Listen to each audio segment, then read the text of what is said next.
Welcome to Let Me Fix This. Enjoy the video. In this video, I will explain how to make an apple smoothie. Start your apple smoothie journey by selecting a crisp apple like a Fuji or Gala and preparing it by peeling and coring. This ensures a silky smooth blend. Next, choose your liquid base. 1 cup of almond milk or water works wonderfully. Don't forget about half a cup of ice to achieve that perfect frosty texture. A touch of honey or maple syrup, about 1 tablespoon, can enhance the natural sweetness. Once your apple is prepped, cut it into small, consistent pieces. This helps your blender process everything efficiently. Now, carefully add all your ingredients: the apple, liquid, ice, and any sweeteners into a powerful blender. Secure the lid and blend on high for about 60 to 90 seconds.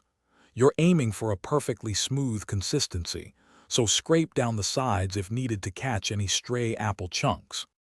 Want to take your apple smoothie to the next level? Try adding a half cup of fresh spinach. It's packed with nutrients and won't change the taste. For a cozy flavor, a 1/4 teaspoon of cinnamon or nutmeg works wonders. Boost the fiber content with 1 tablespoon of chia seeds, which also helps thicken the smoothie. Or, for an even creamier texture and a touch more sweetness, blend in half a ripe banana. Your delicious apple smoothie is ready. Pour it into your favorite glass and enjoy it right away for the freshest taste and optimal temperature. For a nice touch, you can garnish it with a light sprinkle of cinnamon or a delicate apple slice. If you happen to have any left over, store it in an airtight container in the refrigerator. It's best to consume it within 24 hours to maintain its quality and flavor.